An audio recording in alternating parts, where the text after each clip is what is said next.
ఎన్నిసార్లు చేసినా ఫ్లాప్ అవ్వని రెసిపీ, ఎన్నిసార్లు తిన్నా బోర్ కొట్టని ఫుడ్. అదే బిర్యానీ.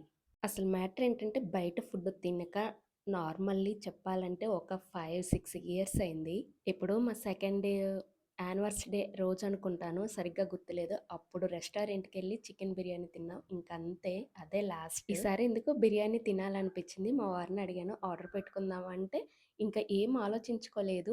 పెట్టేసుకోండి మనీ ఇస్తానన్నారు. బట్ నాకే మనసెందుకో ఒప్పలేదు. ఫ్యామిలీ ప్యాక్ పెడితే 700 ఉంది. బట్ అక్కడ పీసెస్ వచ్చి 4 5 ఇస్తారు అంతే. అందుకనే బయట బిర్యానీ వద్దులే ఇంట్లోనే చేసుకుంటాము. ఒక 500 ఇవ్వండి అని చెప్పాను. KG chicken, KG basmati rice తీసుకొచ్చి నైట్ ఇలా బిర్యానీ చేశాను. నిజం చెప్పాలంటే బయట బిర్యానీ కన్నా నా చేత్తో చేసిన బిర్యానీ అంటేనే మా బుడ్డోడికి చాలా ఇష్టం. ఇంకా మా వారు చికెన్ బిర్యానీ తినరు కాబట్టి తన కోసం సెపరేట్‌గా ఎగ్ బిర్యానీ చేశాము. సో, ఫైనల్‌గా నా బిర్యానీ కుదిరిందా లేదా కింద కామెంట్ చేయండి.